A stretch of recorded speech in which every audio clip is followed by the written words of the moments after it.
And we're live. What's up, everybody? Welcome back to Screencast, kind of funny show where we talk about streaming stuff and streaming stuff and streaming stuff. Because let's be honest, there are no movies left, and they're never gonna come back. So now we're watching AAA TV movies that Steven Spielberg will probably have to admit have to be just nominated for Academy Awards at this point, because the Academy Awards, if not, would feature one movie, and I can't remember what that movie is. I'm your host, Nick Scarpino, alongside the movie bros herself, Joey Noel. You're talking about Marriage Story? Yeah, that's when it was. Was that the one that came? There was one movie that came out, year, right? I think that was last And I guess year. it's not The exclusive to Gentleman. have a small The Gentleman theater came run. out this year, right? What's that? Or was that also last year? I think that was last year. Gentleman- Also. There's like the movies that came out that eked out in January, were these movies, or January, February, were these movies that like nobody care about. But the joke, the long running joke, is that's basically the only movies that are going to be eligible for the Academy Awards. They have since, by the way, changed that. They've said that if they're going to extend the guidelines of what can be nominated, so they're doing away with the theater just for this year, from what I understand. So it's going to be The Gentleman and The Wrong Underwater. Missy. Underwater came out this year, right? Underwater did, yeah. None of those will get nominated. Gentleman might actually. That was actually a really The Gentleman good film, should. That was a And of really course- good movie. Joining us today as well is the big dog, Kevin Coelho. Oh, it's my cat. He's right there. We should call you the producer from now on, because I haven't produced anything in 5 years except for comedy gold. Oh, God bless us all. Is it Friday yet? We don't know. Our Patreon producers this month are Mohammed, and Al, the Predator Tribesman, or Momo to the fourth, and Al, Alpha Predator Tribesman is what we're going to call him now. Why does his Momo keep getting like the number keeps Exponentially larger? Yeah, Exponential increased. growth is incredibly important, Kevin, especially in this game. In this, in this Al game. Tribesman. He's now the wasn't Alpha good Predator. enough. Like there was, it also keeps evolving. The Alpha Predator. Yeah. Correct. Cool. That's how we have to do it, ladies and gentlemen. If you want to back this show, go over to patreon.com/kindoffunny. You can be a Patreon producer as well, just like Al and Mo. That's very, very easy. And odds are we'll give you your very own moniker. And we it also might not be might something you like. Yeah. No, we will. And We you're will also eventually. probably going to hate it. It might just be someone else's name too.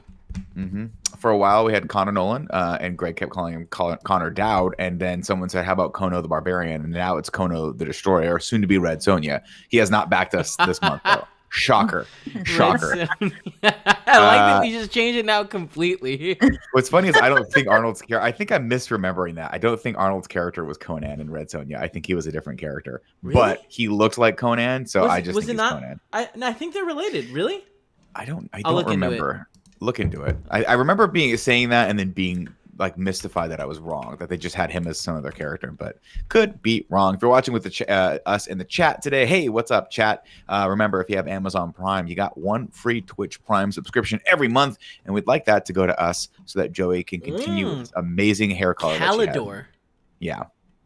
Calidor. Ironically, I pay less money for this hair right now. Joey, than I don't could. tell the kids that, because they'll start giving their Amazon Prime. They'll start getting hip to starting a Twitch channel and giving their Amazon Prime to themselves. And Here's I don't the want thing. that to happen. If you want me to go back to having cool hair, that's when you donate the Twitch Prime. Joey, I Cooler think your hair. Let's say your cooler is hair. Plenty cool. Yeah, because your hair is cooler than mine and Kevin's. That's no disrespect to Kevin. Kevin's got a good Steven Seagal thing going on right now, and I appreciate that. We're gonna call Kevin Under You gonna Siege start from now on. shadowboxing, Kev? Can we call you Under Little Siege? ponytail? Yeah, let's do it. Okay, wait. Actually, Kevin, here we go. Here's what's gonna happen for the perpetuity until I forget this joke next week. You have two choices for how I introduce you next week: Kevin Under Siege Coelho, or Kevin Hard to Kill Coelho. Ooh, Kevin Hard to kill. Kevin Hard. You to want kill. Hard to Kill? Yeah. Okay. Okay. Ain't no one having any easy time. What with this about guy. now? I'll give you a third option: Kevin Above the Law Coelho, No, Hard because to these kill. are all. So Ray Hard to kill is the easy win there. Yeah, but then the part of me that then I would just pick the opposite thing. Like I don't want to give Kevin the nickname he wants. That's not how nicknames All right, work, well, you know? remember But the this thing the about next the- time we play Mario Party together. Party. Which I don't play anymore. So Well, we'll She does see. not. She You've refuses said to play that with like 3 times, and we've gotten you to play it. So we'll see. No, Yeah, she's but I not didn't play playing this anymore. last time. There have been multiple times where I've been sent formal Hallmark cards that said I will no longer be playing this game with you, Nick, and she signed her name and said, and then in PS it said, just appreciate this as a legal document. I know it's a Hallmark card that I bought from Target, but I've notarized this, and I will no longer be playing with you. Thank you. Although she did come back and play Pictionary with us too, KFA ago, and she did very well. Other housekeeping news: go over to kindafunny.com/store and check out all of our cool new merch, like the PS I Love You shirt and the Super Porty shirt, and it's Pride Month, and one of my favorite shirts that we have right now is still on sale. It is the KF Pride shirt, and it's really, really cool and very comfortable, and it's colorful like the shirt that I'm wearing right now. I wish I was wearing it, but I'm wearing this cool, and it looks cool on camera because it's very, very colorful, and color makes me happy. Another housekeeping news: we are doing a special episode of Screencast next Monday, hosted by the second best baby blue eyes in San Francisco, Tim Gettys, because everyone wants to watch Hamilton, and so we're gonna watch the new Disney production of Hamilton on Monday, and then a cast of people are coming together. I think it's Joe, Blessing, Tim. And no, you're not doing this, Joe? Sure, it's Tim, Nick, Belinda Garcia from Ubisoft, and Yusuf Magweed from Ubisoft. It is not me. I am not. Okay, so Tim, Blessing, Belinda, and Yusuf. They're taking it over. They're taking over. So they're doing a fun takeover, and that means, guys, we get the day off. What are we doing? Let's call it Nick, Kevin, and Joey's day off. Still running the show. Oh my gosh, Kevin, are we gonna go to Chicago and go to a baseball game? I guess. Joey, does your dad have a cool Ferrari that we can steal? Could we steal your dad's Ferrari? Really cool Mustang Cobra, and then he sold it. Ah, oddly similar style cars to the Ferrari that was in there as well. Yeah, that's as you guys know, just a fun thing. I'm like maybe 40 or 35 minutes into the Ferris Bueller's Day Off reunion. Ooh. And I am geeking out about this so much. Now, normally I can only take Josh Gad in like 5-minute doses, but I have now turned a new leaf. I am a huge fan of this man, and this show that he is doing is amazing. I think Kevin's off. Probably cleaning his cat or something. We don't know where he went. He's back. He's back. You can see my cat right there. How could I be cleaning Kevin, him? Kevin, that's a peep you're pointing at. You're pointing at a peep. No, it doesn't look like a giraffe. The peep's over here. Yeah, he's extending his head out. Paul had to show me a picture. Real talk. If they made mini giraffes, would you buy one, Joe? Dude, that would be... I guess how mini would it have to get? This big. Damn. Oh, I would totally buy one. Tim would be so mad. Dude. I would get a mini giraffe and then smaller mini lions, and then see if the giraffe just beat them up. No, like really, really small lions. Around, Yeah, that'd be fun. Isn't a small lion just a cat? It's true. That's very true. So a miniature cat. That's true. I never thought of it like that. You're the first person to ever think that. Also, shout out to our sponsor. The episode is brought to you by Hims, but we'll get to that a little bit later. All right. Lots of big news today, this week, and I'm very, very excited about it. We're going to kick off the news today with some Amazon news. Fallout is going to be an Amazon series. And normally I'd be like, okay, I'm okay with that. Not a huge... I realize that everyone loves Fallout. I haven't played the games myself. I played a little bit of them when we had to review them at IGN. I was like, this is cool. I get it. I get why people would like these games. But what gets me very excited is that Joey and Jonathan Nolan are creating this. Jonathan Nolan, of course, Chris Nolan's brother. He's written a lot of Chris's movies and is an awesome auteur in his own right. And then he produces that with his wife, Joy. This comes over from The Hollywood Reporter. It says Amazon Studios has licensed the rights to the best-selling video game franchise Fallout with Married. What are you doing here, guy? Why are you taking my links out? I added them to the line itself. Don't do that. Yeah, don't do that, please. With married writers and showrunners Joe and John Nolan attached to oversee potential TV series, the project is currently in development, but has a serious commitment penalty attached. That means that if Amazon execs like the script, Fallout would bypass the traditional pilot stage and go directly to series. Or if it is passed over, all involvement would be paid out as if it has. This is a good deal. A writer is not currently attached. Of course, Joy and Nolan will exec produce the series via their Kilter Films banner in association with the game's publishers, Bethesda Games Studios and Bethesda Softworks. How do we feel about this? Is this something you guys would be excited about to watch? I don't know anything. We had an interesting conversation on Games Daily about it, where Greg was saying, like, yeah, it'd be cool if it was a show that, kind of followed a story similar to the third or fourth game where you get out of the vault and you're looking for someone, right? And Blessing was saying, what if instead each episode focused on a different vault? Oh, And I was like, an that would anthology series. Yeah, and because one of the things they do is they fuck with people in the vaults, in the vaults, where like vaults. Vaults. There you go. There One you of go. the vaults, the Vault 69, had 991 women and one dude, and Vault 68 had the opposite. So it would be cool to see those scenarios play out for however long the vaults are closed for. I just think that'd be interesting, and like that's a show that I because I feel like they could do radical stuff, or they could show just a vault that like everything is normal and it kind of goes successfully, and we see over the span of years the pitfalls and stuff. I just think that'd be really cool. Do you think that they could do that episode by episode, or would they have to dedicate seasons to it to really flesh it out? I think that we could get both. I think we could get 3 episodes on one vault, or we could just do one 1 hour long story on it, and that would work with the anthology kind of motif. But I don't know. I think that would be really cool, but that's probably not likely. They're probably going to go with some stupid story. No, my guess is they're going to... Go ahead, Joe. Do one story. Oh, I feel like that requires prior knowledge of the series, and if they're doing like a mainstream thing, that they're going to try and have something a little bit more focused. But does it? Or because I feel like an intro can explain everything, you know? In the year 20,000. I think it's just going to be a harder sell. Probably. I think that would be like an anthology series would be cool, but I have a feeling that since they're probably going to greenlight this and make multiple series, they'll have a cast. This is going to smack of Walking Dead, where people go out, maybe by mid-season they get out of the vault and then they go out and it's all crazy and the whole thing's just like post-apocalyptic, the road, all that stuff. Right. But I think it'd be cool. I mean, personally speaking, I think the world is cool. I just never liked playing the actual mechanics of the game. Yeah. But I'm interested in seeing what they do with it. And man, who doesn't like spending countless hours, Kevin, in a post-apocalyptic landscape where you have to do ultra violence for 30 hours straight, and then you think the game's done, Joe. You think it's done at 2:00 in the morning, and then you go somewhere else, and you're like, "Holy shit, this game is never gonna fucking end." Is he talking about Far Cry? No, I'm not talking about Far Cry. Just shooting off the top of the dome. It's a hypothetical situation for anyone that might be playing the most popular game out right now. Oh my god, it's long. Cool. Well, what's that? Finish it or no? No, Are you done yet or Joe. I finished it 5 times as far as I'm concerned. There have been 3 real talk. Does 3 it feel natural long, conclusions. I haven't heard. Yes. Oh man, really I don't think I've feel heard long. that from anyone else. Well, Blessing yesterday was like, this is like 2. It's basically 2 games in one. Which I've heard it's 3 games in one, so you might be in there for one more surprise. Jesus Christ! Kudos to them. We're talking about, of course, Last of Us 2. Kudos to Naughty Dog for not needing to do all the DLC on this game. They're just saying, screw it, let's just throw it all in there right now. But man, this could have been DLC. They could have just pushed half this game out. I would have paid $15 or $30 for DLC for it, because it's a lot of game. Great storytelling, but man, I am traumatized by this thing. It is.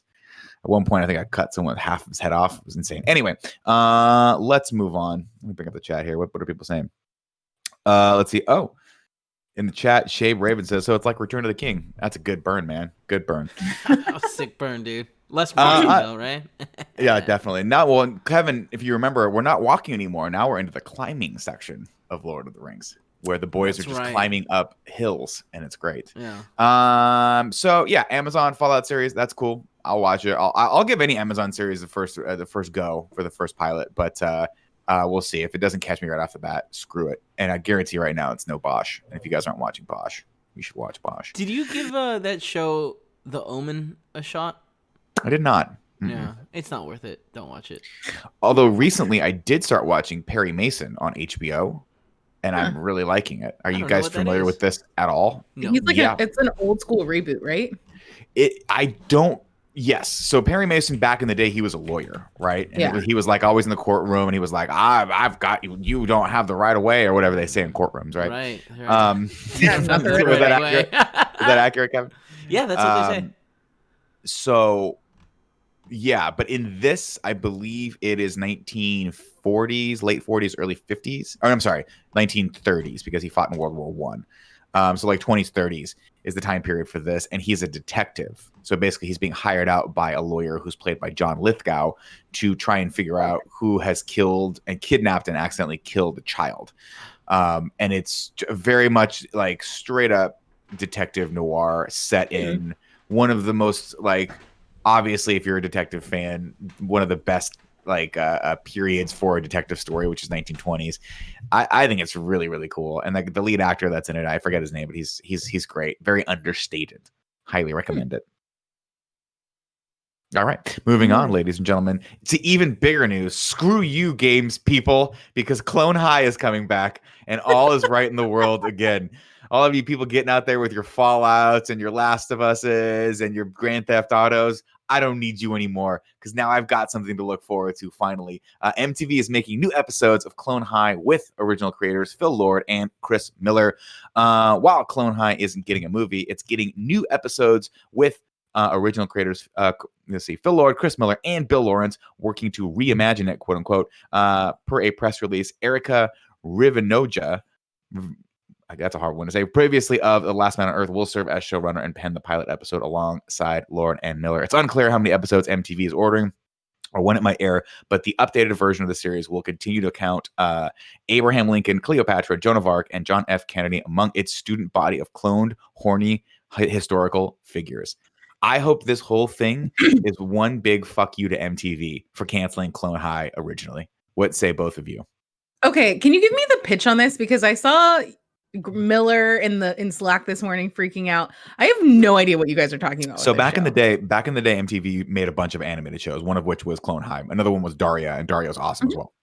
Obviously, they did Beavis and Butthead and things like that. But right after, I think this was like the second or third quote unquote generation of like MTV original content animated shows.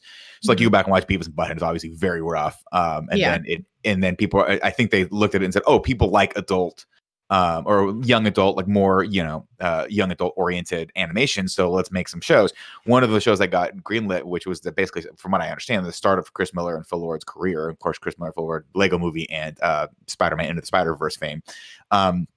They made Clone High, and basically the concept is all these historical figures have been cloned, and once they hit age, they're all going to high school together. So for some diabolical purposes, this is like a grand experiment that some scientist is doing, and he put them all together. Of course, they're horny high school kids, but they're still they've still taken on the roles of who they are. So like the main character is Abraham Lincoln, but they just call him Abe, and he's just like a normal.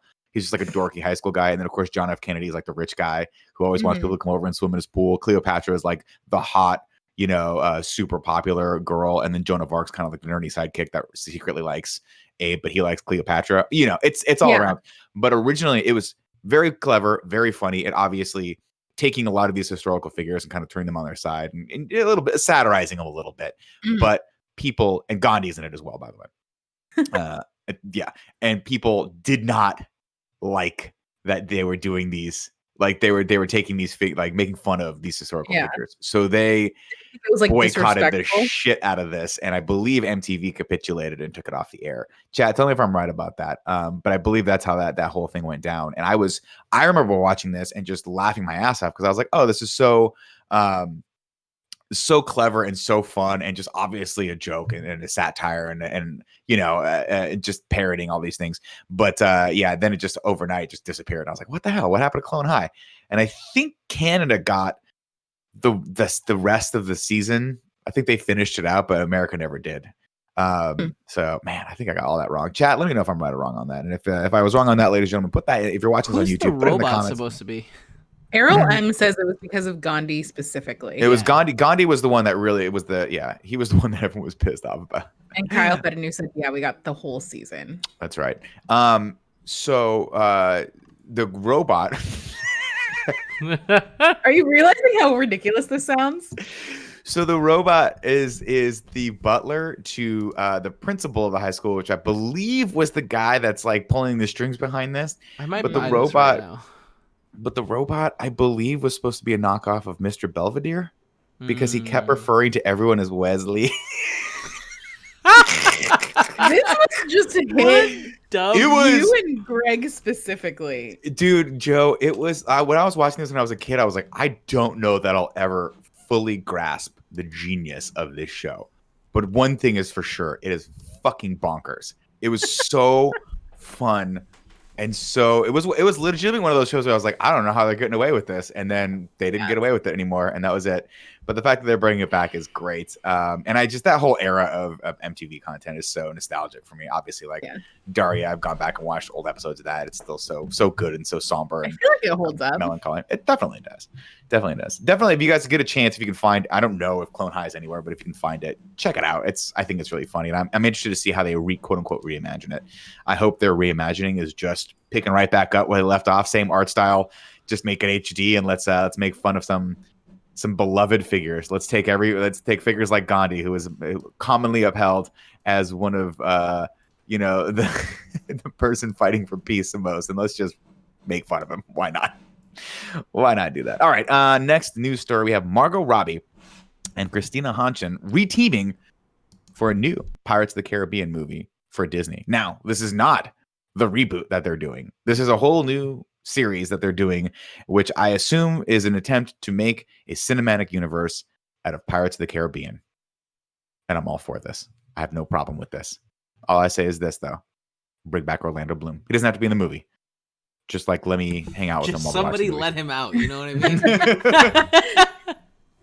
I'm stoked about this. I think Margot Robbie would be really fun in a Pirates reboot. Of course. So this is different than the reboot. So obviously we have to make that distinction.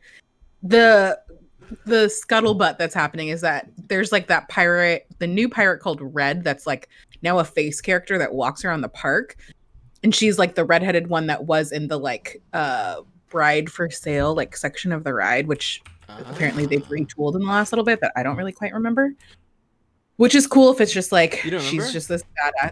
I haven't been on it, and I don't even think we went on it when I was there in February. Oh. Or maybe we didn't. I just have a terrible memory because that's also true. But I think it'd be cool if it's like a cool female pirate.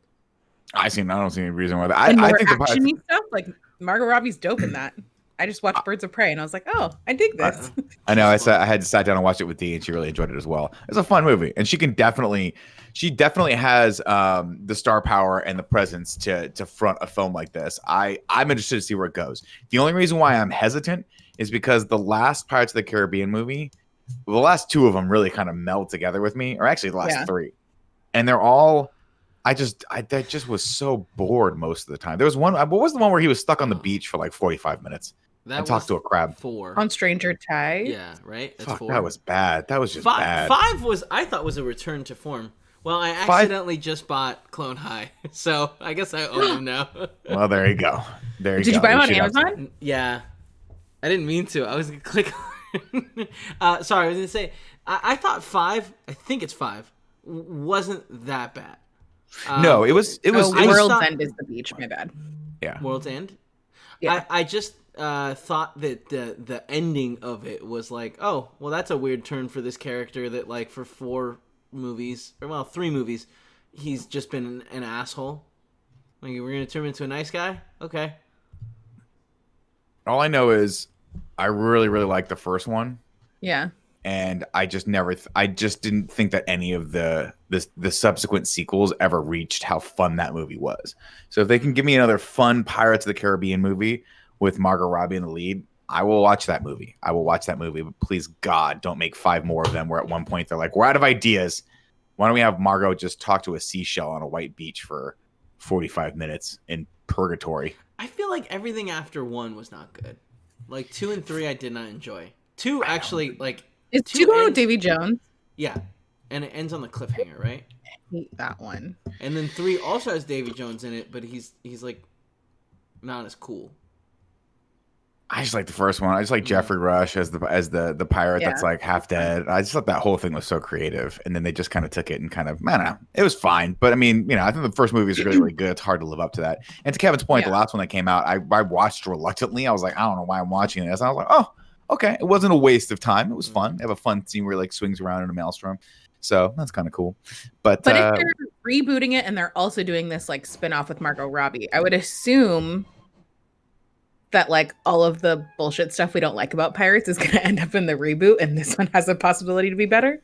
I would hope so. And I also just maybe also it's just let's not have Johnny Depp in this. We don't need Johnny Depp. Jack Sparrow was such a fun character in the first one. Where did I not say Johnny Depp? No, I heard Johnny Depp, and I was like, "Who's Johnny Depp?" Who's Johnny Depp? Kevin's googling Johnny Depp and Alpha Predator costume. Whatchamacallit? The like he was such a fun character in Doses as a side character to Orlando Bloom's kind of mainish character. I know they were kind of co-leads in that movie. Keira Knightley's so fun. And Keira Knightley's great. The ensemble cast was great, but at a certain point, people were just like, one of the producers heard that people liked Johnny Depp's Jack Sparrow, and they were just like, let's just make everything about him. I think people and really him doing his Keith. They did, but at a certain point, I was like, he's just doing a Keith Richards impression for like 4 hours, and I'd rather watch the Rolling Stones personally. Yeah, I digress. Ladies and gentlemen, we're gonna take a quick break to tell you about our sponsors. And brought to you by the sponsors bringing you this show today are Hims, a new wellness brand for men. Kev, this is a common problem that a lot of guys unfortunately face, especially when they get up to be my age. 40% of men by the age of 40 struggle from not being able to get and maintain an erection, which is unfortunate, but thankfully Hims is here to help. Why do guys turn to weird solutions or do nothing when they can turn instead to medicine and science? Let's see. Check out Hims, and you could discover the tiny pill worthy of a big celebration. This is one of my favorite ad reads that they've got because clearly they understand that everyone likes these kinds of jokes. Of course, you guys have heard us talk about forhims.com, which is a one-stop shop for hair loss, skincare, and sexual wellness for men. Myself and Andy both use the Hims products. I use the Finestrat. I use the shampoo on my head, and I love their gummy vitamins. I take those every day. Of course, if you guys are looking for that, or if you're suffering from erectile dysfunction, go over to forhims.com and check it out because Hims connects you with real licensed doctors and FDA-approved pharmaceutical products to treat erectile dysfunction. These are well-known equivalent, generic equivalents to name brand prescriptions to help you combat ED. Prescription solutions backed by science and made more affordable. See results where other treatments fall short. I love it. I can't. I mean, maybe I'm seeing it now. Maybe I'm seeing these now and they didn't intend these, but this is just a clever ad. Stop worrying about the multiple in-doctor visits. No painful injections like other treatments. Oof. This is so easy. Answer questions about your medical history and chat with doctors for confidential review. If approved by the doctor, products are shipped directly to your door. Being your best means performing your best. It's erectile without the dysfunction. This is going to be the hardest year of your life. And they mean that in a good way. Here's how it works. Try Hims today by starting out with a free online visit. Go to forhims.com/KFMS. That's forhims.com/KFMS. forhims.com/KFMS. Prescription products are subject to doctor approval and require an online consultation with physicians who will determine if a prescription is appropriate. See website for full details and safety information. This could cost hundreds if you went in person to the doctor's office or pharmacy. Remember, that's forhims.com/KFMS. All right. Now it's time to what we've been watching. Kevin, what you been watching? So Joey, what you been watching? Okay. I didn't know. That was a transition. Got it. Kevin, what's up? What have you been watching? Give me one. So I, because of your recommendation, I went and watched Lost Soul: The Doomed Journey of Richard Stanley's Island of Dr. Moreau. What'd you think? What a fun documentary that was. Man, that shit was fucked up. Yeah, that man is the whole. Lots of components in that story are really fucking weird in a cool way, and it was really good, really well done. It's interesting because I immediately after started watching another documentary called In Search of the Last Action Hero. And what did you think of that? I have that queued up. It was really good, but it's one of those things that when I was watching Lost Soul, I was like, whoa, they have a really weird cast for this. Like, they have random directors and stuff, and I was like, oh, that's cool. It's weird that they picked these people. And I realized it's because they were doing In Search of the Last Action Hero. It's the exact same people. Oh, interesting. Yeah, with the exception that they added like the actor, the woman that played the Panther lady in Lost Souls. Oh, and a couple like more specific people, but like a bunch of the directors that were talking in search of or in Lost Soul were also talking in search of the Last Action Hero. Yeah, they were both really cool. They're both done in the exact same style, where they're just interviewing a bunch of people that are notable at the time. Yeah, they're both a lot of fun. They do a good job of like going into. Like, one is obviously telling just the story of that movie. The other one is telling the story of, like, action as a genre. And it's cool to see the progression of, like, how they're talking about, like, oh, first it was, like, these giant, like, bigger-than-life people like Arnold Schwarzenegger and Stallone and all these people that, like, got really beefed up. And then it transitioned over to, like, Bruce Willis, who's a more normal-looking person. And then they talked about how now it's kind of transitioned to Keanu Reeves, where he looks normal, but he actually knows all these things, and it was really interesting. That's cool. A cool deep dive of the genre. That's awesome. I love the homage to the Shane Black movie, The Last Action Hero. That's cool. I really like that movie. I did too. It's before its time. I think I don't think it got enough love back in the day for being as aware as it was. Yeah. Cool. Yeah, I have that queued. Is that Amazon? Is that what that is? Those both on Amazon Prime. Cool. I think I have that queued up. I need to go watch that. Joe, what you been watching? I've been watching something that is near and dear to my heart, and I'm glad that they've brought it back. The Unsolved Mysteries reboot on Netflix. Oh, cool. Did any of you guys watch this as a kid? I mean, I used to watch Unsolved Mysteries back in the day. Yeah. Was it Robert Stack? Yeah. Is he still alive? Such the iconic voice. No, he died. Oh, dude, no. he was old. He was old back then. He must have been in his 60s back then in the 90s. So yeah, man, he could be in his 90s. So it's the exact same thing that you would think of. It's all the interviews with the people recreating like all of these like scenarios, trying to find it. I'm only like 3 or 4 episodes in, so I haven't. Now it's all just like true crime stuff, which is already my jam anyways. And they haven't gotten into like any of the weird paranormal stuff that they dabble into. Interesting. But it's fun. I feel like it's not as much of a novelty anymore because there's so many documentaries about true crime, and it's like way more accessible than it was back then. Sure. Okay, Jay Wyndham in the chat is telling me episode 5 is a paranormal episode, which I'm very excited about. I don't like the paranormal episodes. They're so creepy. The music is updated, but just a little bit different, a little bit the same. I googled Robert Stacks, and it like one of the headlines was like his creepy homage. Was there a creepy homage that you've seen in one of the episodes? Think so. A creepy homage to Robert Stack. That's what it said in the Netflix. Oh, maybe I missed it. I have it like on in the background while like I'm working. I love it. But I love it. If you like those vibes and you want to bring it back, or you feel like being nostalgic, it's fun. Oh, and then I started watching The Floor is Lava. Oh my god! No, I mean I've seen the previews for it. This is I've had people tweet at me that me and Greg need to go on this show, and I'm like, oh my gosh, yes! I would totally do it. Netflix, hit me up, hit up your boy. If me and Greg went on this, we would dominate, and by that I mean one of us would probably break a hip, which makes for good streaming TV. Oh my gosh! So please let me on. We're starting the campaign right now, ladies and gentlemen. How do we get me and Greg on The Floor is Lava season 2? We will socially distance from each other, and we will socially distance from the lava. And I will die. And by socially distance from the lava, I mean I'm not touching that because I am thebomb.com. Yeah, it's like the perfect mix between like a Ninja Warrior, like, or all those like weird summer shows that are on right now, like the mini golf one and stuff like that. But like with old school Guts / Yeah, I was gonna say it reminds me of Guts, like Double Dare style. Like what was the Nickelodeon show where they did the obstacle courses and got slimed and shit? Was that Guts or was that Double Dare? No, Guts is the one where you climb the aggro crag. You just made that word up. No, That's not a real word. Yeah, Nick, that's made up. That's not real. That's a made up word. Legends of the Hidden Temple didn't have slime, but like I know what you're talking about. Which one had the slime, man? I keep going back. I gotta go back and watch all these Nickelodeon shows because, man, I make a lot of references to people who are like, wow, that was just so wrong.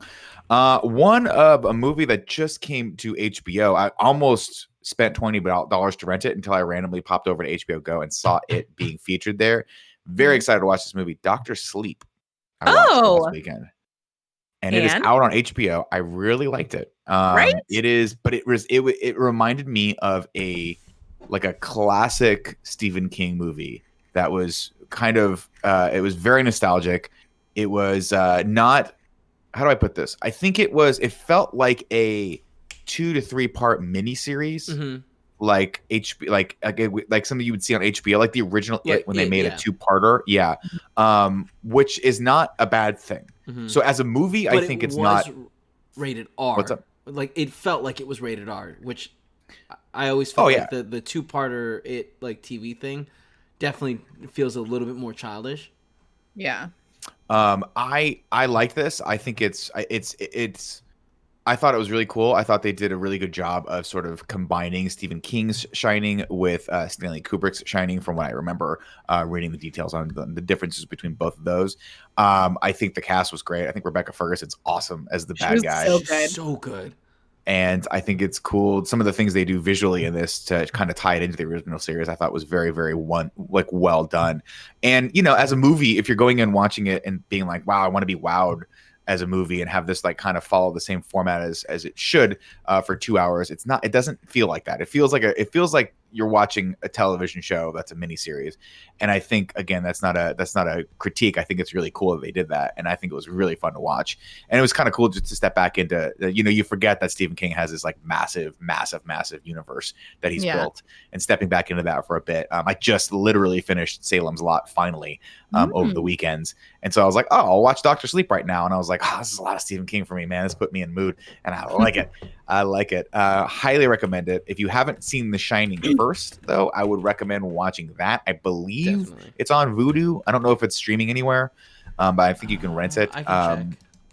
Because I think a lot of the similarities between those, I mean, they do a lot of visual similarities where there's actually they just recreate some of the sets from the original thing. I think it's cool to see that. And I think the actors that they cast to play Shelley Duvall's character, she was so good, is spot on. Yeah. And the actor that they cast to play his I forget the actor or the character from the original one, but it's sort of his the guy he talks to a lot. Oh yeah, that was the original sort of caretaker, or I forget what he was, but that guy's great. They just did a great job across the board, kind of drawing you back into that world without being bold-faced on the nose. And man, I'll tell you what, they could have done the face roll thing where and I'm like, don't do that. That just cast good actors. I feel let them just have the spirit of the character and just act on screen. I feel like there's one moment where that breaks though, where it's like, oh, that looks weird because I know the moment you're talking about, and I was like, I think this is the best they could have done with this. I don't know if there's another way to do it. I agree with that. But which is really a testament to the rest of the movie that it didn't break the immersion. Mm-hmm. Correct. Yeah. And I think the director did a really, really good job of finding actors that embodied the spirit of the original actors, but weren't doing knockoff impressions of them. Overacting. I thought that was really, really tastefully done. And then and it's always weird to watch Stephen King because he spends so much time developing all the characters in his stories. And so if I had directed this, it would have been 45 minutes. No, but other directors would have probably spent less time with the gang of the vampires that were going around looking for the Shining people. But I think he just likes you to get to know those people and kind of not sympathize with them, but understand their motivations. He did a really good job. Highly recommend that. That's on HBO. If you guys want to watch it, if you have HBO, go watch it tonight. Anything else, guys, before we get into this week's I was just going to say really list? quick. The Shining is not. It's free to stream on something called Fubo. I don't know what that is, but it's $4 pretty much everywhere to rent. Okay. It's worth it. If you've never seen it, it's a classic. It's $8 to buy on Amazon. I read a lot of articles after I watched Dr. Sleep of just why Stephen King hates the Shining movie, and I was like, oh, I get that now. because I didn't realize. I mean, I finished. Well, I actually finished 2 Stephen King books over the weekend. I finally finished Stephen King on Writing, and finally finished Salem's Lot. And Stephen King on Writing, by the way, is if you are a creator in any shape of the imagination, you should read this book. It's so cool and so awesome to see him give sort of like a biography of himself, but then also just kind of like a nuts and bolts. This is how I write. This is what I think you should do. Best practices kind of thing. But yeah, he talks about a lot of those old scripts and a lot of those old books and stuff, and where he was at when he wrote those. And The Shining, of course, was very, very, very personal to him because it was about his alcohol addiction and his struggles with that and how it almost destroyed his family. And I don't think that necessarily, I don't think that comes through in the movie. And that's probably why that's exactly why he was very disappointed with how they treated that character. Because he's not sympathetic at all. He's just fucking Jack Nicholson being crazy. Yeah. But it's awesome to watch. Also, real quick shout outs. I really like Mike Flanagan, who was the director of that. He also did The Haunting of Hill House, and he's doing The Haunting of Bly Manor, which Rahul Kohli is on. Oh, cool. We should get that at the end of this year, right? Yeah. That's what awesome. They're saying. He did a great job, and I think I meant to look up who the cinematographer was as well, but the way it was shot, it just feels like it's an 80s like nostalgic retro movie. It's so beautifully colored. It was done very, very well. And shout out to Ewan McGregor, who's doing his best American accent, and it's there. And it's there. Sometimes he sounds a little funny, like when I try to do an American accent, and people are like, "Nick, you have an American accent." Yeah, I'm like, "Do I have an American accent?" Okay. So the cinematographer is Michael Fimognari. I don't really know who he is. Who also did Haunting of Hill House. Yeah, so they got a crew. Guess what else? So this is what he's done in the last 2 years. To All the Boys I've Loved Before, Haunting of Hill House, Dr. Sleep. He's directed photography for all of the To All the Boys movies. Good. You know what? This guy is a hero, and we need to get him on the show after we get me and Greg Miller on The Floor is Lava. We will put all of our efforts behind talking to the cinematographers and doing some deep dives. I would love that. By the way, I used to listen to a podcast series done by the American Cinematographer magazine, where they just went back and talked to cinematographers about their stuff. I don't think they do it anymore. Because I don't think it got very good views, obviously, because it's the most niche, nerdy cinema thing. But man, if you guys ever want to hear really, really fun, cool interviews, they did like I talked to like the guy that shot Die Hard, and I think they talked to the guy who shot RoboCop, and listening to him talk about working with Paul Verhoeven and talking about how they had to shoot the suit like it was a car and all this stuff is really, really cool. That's cool. But it's super nerdy. But check that out if you guys want a fun little podcast to listen to. While we're talking about Dr. Sleep and Rebecca Ferguson, I would be really into the idea of a Mission Impossible that was just Rebecca Ferguson. You know, that'd be cool. I feel I'd be okay with Tom Cruise not being in it because I feel like Rebecca Ferguson would do a really good job. Her action sequences are really dope. I mean, definitely, I 100% agree. Even if it was just her and I would say keep Benji, maybe bring in Ving Rhames and just have them running a crew. Yeah, like doing all sorts of cool shit because originally, like, you know, if you guys remember how the original movie ends, he's supposed to become the sort of leader of the IMF, the Jim Phelps character, which I guess he ostensibly becomes, but it would be cool to see him step back and be like, I'm just going to run a bunch of teams, and one of those teams is Rebecca Ferguson's team. But I can't remember if she's avowed or disavowed by the end of Fallout. But well, if you look at IMDb, Mission Impossible 7 and 8 have she's listed for like having her character in it. So. That's such a smart idea. God, they have good chemistry, and she's awesome. She's so cool. All right, ladies and gentlemen, as you know, this is the 3rd annual The Nick List, where we pick a few movies, some suggested by you. If you want to go over to patreon.com and back us there, patreon.com/kindoffunny and back us there at the $5 or above tier, you can write in and suggest some movies that you'd like us to watch, and we will read those, and then we will discuss, and then maybe watch them and maybe not. Last week, we decided the 3 movies we were going to watch were Twister, which is currently playing on Netflix, Ready or Not, which is on HBO, and Villains, which was on Hulu. Now, I'd like to start with Villains, because I think this is the most great place to start. Interesting of all of the 3 movies that we watched. What did we think of Villains? I don't think I liked it. I don't think I liked it either. I liked I loved it. It's such a weird movie because it's the mix of, it feels like kind of like The Strangers a little bit, kind of like Don't Breathe, Like it has like a lot of elements of movies I really like, but Right. ultimately I don't think I liked it. But I'm also a little bit conflicted about it because there were things that I did like. I thought Bill Skarsgård was really fun. I thought Bill Skarsgård was great. I thought the I forget the actress's name from It Follows, but she was great. Yeah. I think Jeffrey Donovan's great. I think Kira Sedgwick was great, and I Totally. think the tone of the movie was weird. Oh, but it was and so fun. weird and fucked up. Oh, But man. for some reason, when I got to the end of it, I was like, I see what they were doing there. And I really appreciate what they were doing there. But it just, I think it just Interesting. narrowly missed the mark for me. But Yeah, I recommend watching it. I definitely think it's worth a watch. totally. The But it's opening fucking line on weird. IMDb for like some review is "Villains is not a bad film, nor is it one I regret watching." I was Yeah, like, that's that a great way of sums up putting how I it. feel about it. Like I'm not Um, mad that I watched it. I just want to give a shout out to Jeffrey Donovan. I love that guy, and I wish he had more of a movie career because he's such a weird and unique character actor. And the only Yeah. other time I've seen him pop up, aside from the USA show he was on called Bird Notice, was he's a random character in Sicario, which is Oh, if you've never seen Sicario and you are at all an anxious human being, never Don't watch that movie. Never watch that movie because it is Denis Villeneuve, and he is what I would say the master of building tension. That dude is probably the best director on the planet for building slow, intense pressure for the audience to the point where you're like, I want out of this fucking theater right now because I feel like I'm going to get killed by the Colombian or a Mexican drug cartel. But yeah, he was one of the characters, and I think he was one of like the good guys, quote unquote good guy hitmen in one of those. I think maybe it was the second one or the first one. But Day of the whatever is the one. Day of the Soledad, which is good, but Day of the Soledad takes it and turns it into more of an action-y movie.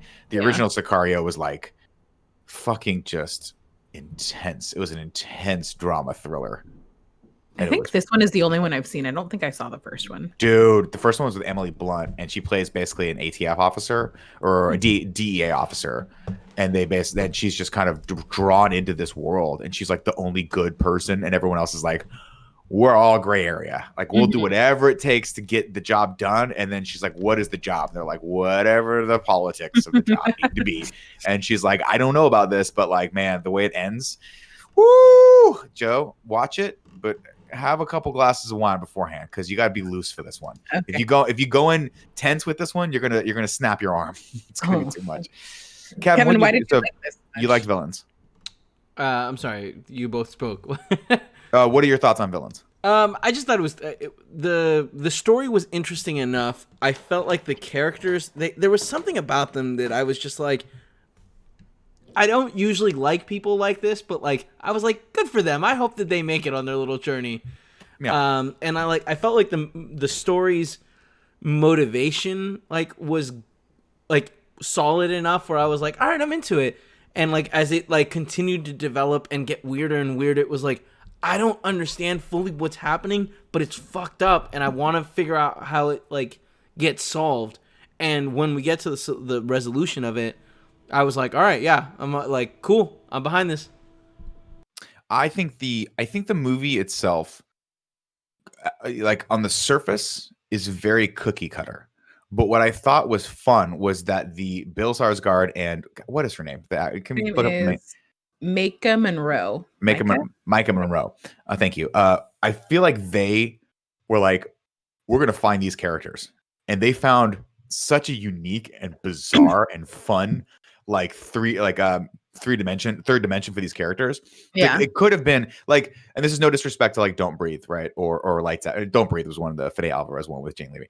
There's no disrespect to them, but those characters were like very much what you would expect in those movies, where they have the standard character arc where you're like, oh, they've learned, they've grown, but they're still characters that I would think I would see in a thriller or movie like that. These two characters, played by Bill Skarsgård and Micah Monroe, I'm gonna get her name right one of these days, are fucking weird, and they're weird in a very lovable way. Yeah, that's the thing, which makes you root for them. Right. But they're also bad guys. but they're also But like redeemable. But they're fun. Or what's the other two? And then Jeffrey Donovan and Kira Sedgwick are so fucking weird. But then at a way certain worse point, guys. I found myself liking them too. Yeah, Because, there was a especially- moment. There's the moment, and like we're not going into spoilers, but like there's a moment where there's a moment in the trailer, where Jeffrey Donovan is like, all right, man, this is gonna happen, and it's like, all right, cool, all right, I'd be happy if this is how the movie gets resolved. Yeah. There's a moment where he's like, they're talking to each other, when they first meet, and he's selling him. He was like, I'm a salesperson, and I know I can take one look at someone, and that whole back of that monologue he has is so well done because you can tell underneath his like that smile, he just never stops smiling. By the way, the entire smile underneath that is just a psychopath. Yeah, just a crazy psychopath. So I guess why I like this movie is what happens, because that was a really good monologue. But I really like the monologue that the Bill Skarsgård gives afterwards, where he's like, well, let me try this. And he goes and he says stuff. And at the end, he ends with like, but really the most telling thing is this. And it's like, that's great. Yep, you're right. Yeah. Yeah. Because at first you're like, oh, this guy's an idiot. But you're like, oh, maybe he's not quite so much of an idiot. He's just weird. But he is kind of an idiot. Where do we want to put... Wait, villains? I'm sorry. There's also the moments where they do cocaine randomly, where they're like, we need an idea helper. And it's like, okay. Yeah, and it's like, I got it. And it was a good idea that he came up with. Those are just lovable moments that they really dug deep into these characters. And I feel like, made it so weirdly enough we're rooting for them, even though they're not good people. Yeah. I agree. I'm gonna put this one out there first. I'm gonna say this is squarely in the good bad category for me. Yeah, I agree. It's not a bad movie. No. It just misses the mark for me of being a good movie. So unfortunately, we only have 3 categories, and don't even start with me. Don't tell me we need a 4th and a 5th and a 6th category. Gia's been trying to get me to add a bad good or whatever the inverse of the middle one. No, we're not doing that. We're not doing good bad. That. That's just what it is. Because bad good is negative. Good, it's good, bad, bad. And this one, to me, again, remember, guys, we're not trying to solve all the world's problems here. We're just trying to let you know whether or not you should watch these movies. I think it's worth a watch. I think it just narrowly misses the mark of being something fantastic, and so I'm going to put it in the good bad category. I would vote it for good, but it seems like I'm being outvoted. So you are, in fact, unfortunately. That's just how the voting works, Yeah. No, thankfully, 100%. there's 3 of us. Next, what I want to talk about is Ready or Not, which is on HBO, and I'll kick this off. I love this movie. It's fun, dude. Yes! It's so much fun. It's so fun. I think, again, just this is the opposite of Villains to me, where, well, actually, you know what? No, I'll put it. I'll say this as I think they did something slightly more unique with this than I would have expected. And I think Samara Weaving, excuse me, is her name, is great. I think she carries this perfectly. I like her transformation from being this sort of like innocent character toward where we wind up with her in the end. I think the movie's well directed and the cast is good, and it's just fun. It's just a fun, silly, dumb, kind of fucked up horror film that never gets too into the mud with any of the stuff. It just keeps moving along, and then we're done. And I think it's totally worth a watch. What do you guys think? I personally totally agree. I think that this movie starts off where you're like, man, this is a fucked up movie, and then it goes and it slowly becomes funny, and then it gets back to serious, and then ends on a really weird, like, oh, okay, they full on are going there, great. Yeah, I think it's super fun. I really like Samara Weaving. I think Adam Brody has like a really fun character that he plays. For the ensemble cast, I think that they're all really fun, and they give you enough information to understand all of the dynamics without it like bogging the entire movie down, which I think is really hard to do with that many characters. And I think that this and like Knives Out did it the best last year. Very Knives Out. Yeah, for sure. But yeah, it's super fun. This is one that from the trailers, I was like, oh, this looks really fun, but I was prepared for it to like not to be a swing and a miss, because I feel like so many horror movies in this genre like just don't nail it. But I think it had a really good balance of lighthearted and tension and all of this stuff. And like I don't know anything about the main girl. Like I don't know what else she's been in, but All I know is she's related to Hugo Weaving. I think he's her uncle, Her niece, and yeah, that's she's a awesome. niece. And if And in that makes certain me happy. pictures she's you in the can see they have babysitter. very similar like eyebrows, and They it's do. kind of weird once you know that. Oh, is she the actor from The Babysitter? Yeah. Oh, that's another good one, by the way. If you guys haven't seen that, that's Mick G's a horror movie I do on love some Mick G, though. Netflix, and it was good. That's actually fun. Yeah, she was in carries 3 this Billboards? very, very well. What's that? She had a small part in 3 Billboards. It looks like, Good movie as well. and she will be in Bill and Ted's Face the Music. Hell yeah, she will. But she should be in everything. I will say for this, it fell just shy for me of good, but I don't think they care. I don't think the movie is pretending to be anything more than it is, which is just a really fun, good horror, like cheesy horror movie. Yeah. That knows it's kind of borderlining on B horror movie and doesn't give a shit and tries. And to their credit, they try, Joey, as you were saying, to back up sort of the lore of the world. I think personally it kind of falls short a little bit because the reasons for all of them doing what they're doing are like, okay, sure. This is sure. But, it's like, loose. We're playing it fast and But loose they here. tie it all together really well. At the end, they really have a moment where they're like, "Oh, fine, all right, let's see how this goes." I'm sure Right. it's all bullshit. So, I like this movie. I definitely think it's worth a watch. I'm gonna vote for it to be in the good bad category. What say ye? I think it's good. Really, I do. Kevin? You're the deciding vote. It's good. Ladies and gentlemen, All right. ready or not, good. Another another movie put People are gonna on roast the us Nick for this list. list. Who What's that? cares?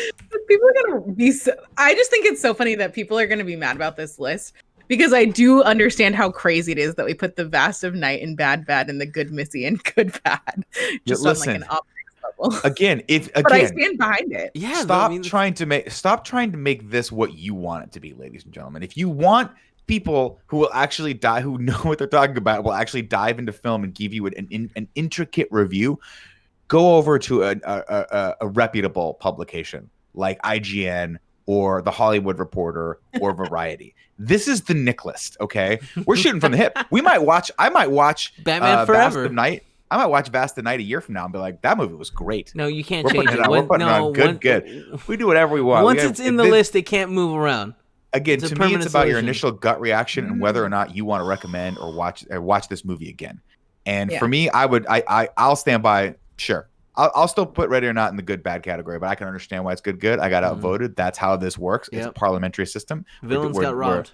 And there you go. Last on this Hold week. on. Before we say that, people are saying in the chat, Panzer says it sounds like a Sam Raimi movie, which I understand Definitely. that vibe. Yeah.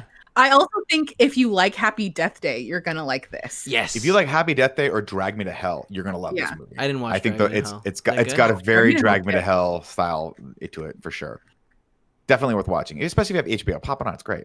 And it's not very long either. All right, last on this week, the classic Helen Hunt, Bill Paxton, Philip Seymour Hoffman, Alan Ruck movie, Twister. What do we think of Twister? I didn't have time to This is- rewatch it, if I'm being honest. But That's okay. I'm Your still giving vote it still good counts. already. I feel like I'm just gonna come out and say that I think Twister might be a perfect movie. Wow. And I don't mean like perfect across the board. Maybe I just mean like a perfect Joey movie. Twister. Yeah. There's something about the ridiculous storyline of them being storm chasers. There's no reason we should There's care that. this much about this movie, but we do, you know? Then there is the rivalry that they have with Jonas, which is so good. Yeah, why? Why was there? Why I did don't they need know. to have a rival storm chasing organization helmed by Carrie Elways? Why? I Why? know. And the answer, Joey, is why the fuck not? Why are Because you they asking can't. this question? It's Twister. Yeah. Then you have this ragtag group of people that are just like so eclectic and so kooky, but so fun. Like you have that. You have Bill Paxton's new fiance, who Jamie is just Gertz. like the best.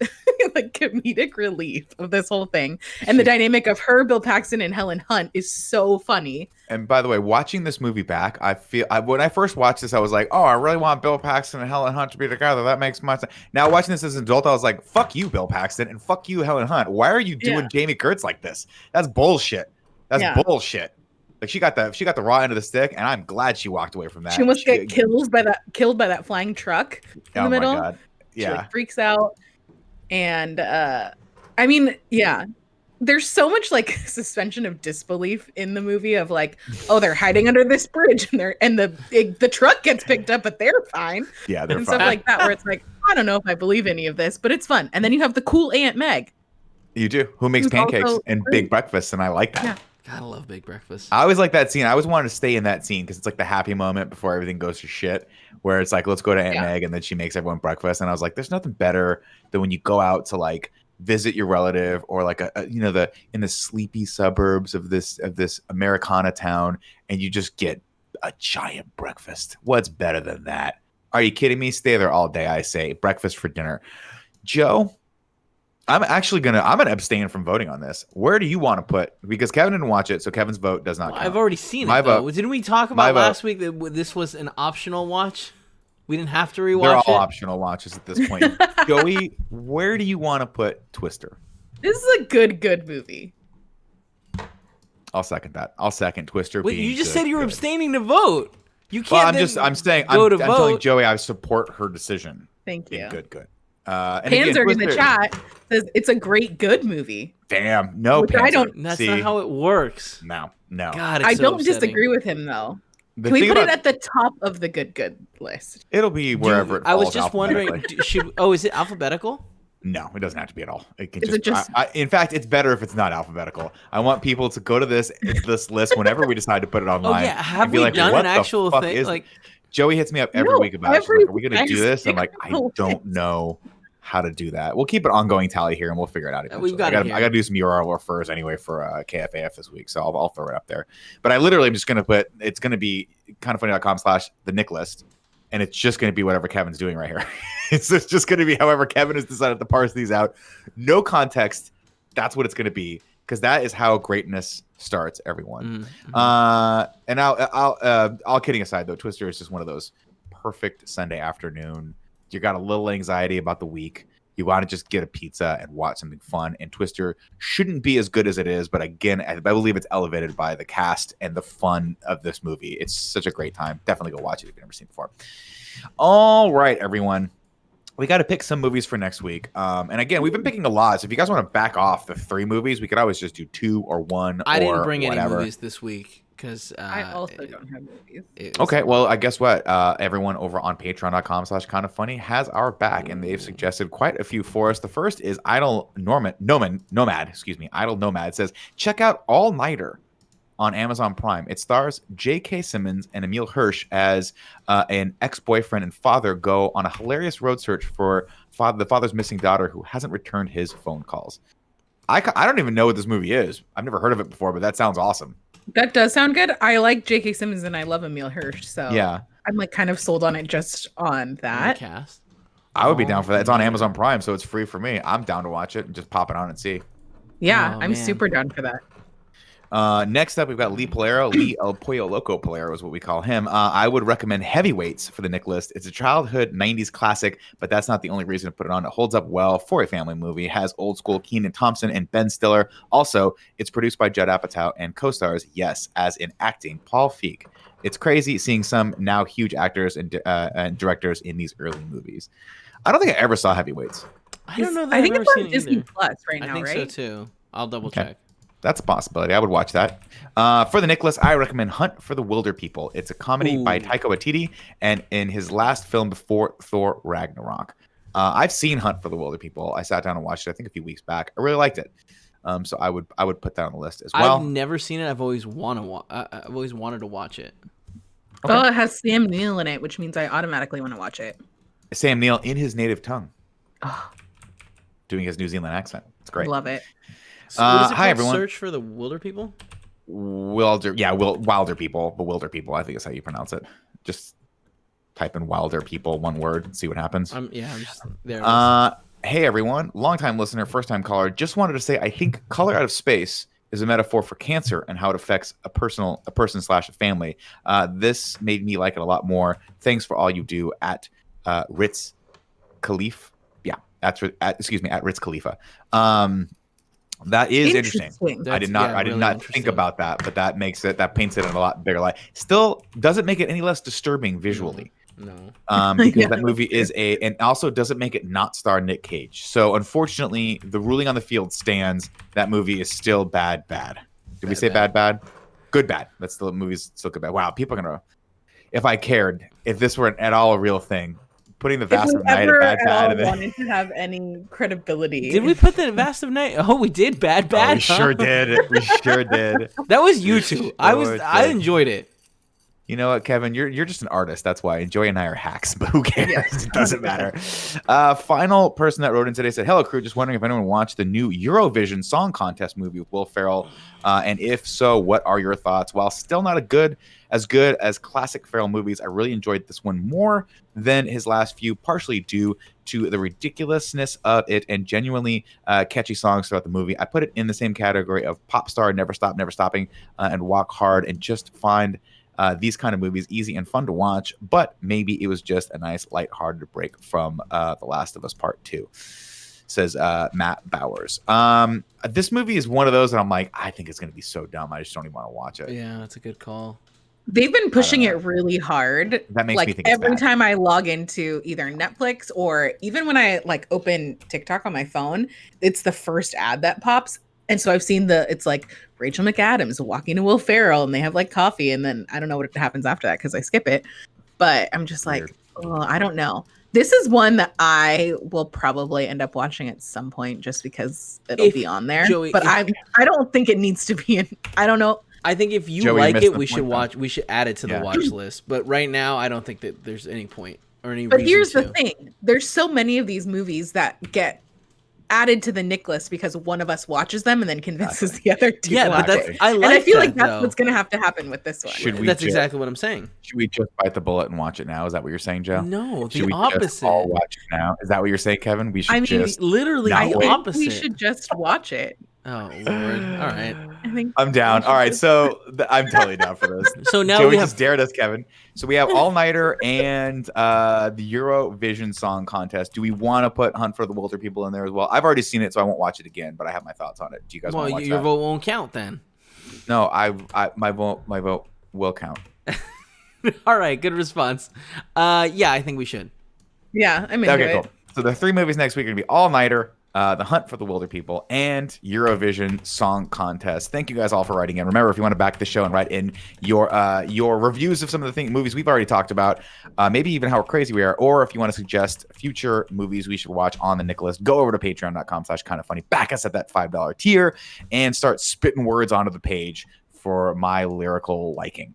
Guys, that's it for the show this week. Remember, if you're watching this on YouTube and you liked this, you can subscribe to this channel. Just hit that subscribe button, hit that little bell notification button, leave us a comment letting us know you did your part for our growth in this world. And if you're listening to this on podcast services, make sure you rate them and subscribe to our feeds, I guess is what you do on podcasts. I don't know. I haven't subscribed to a new feed in a while. In fact, I got to get some new stuff because everything right now, everyone's talking about COVID. It's really making me depressed.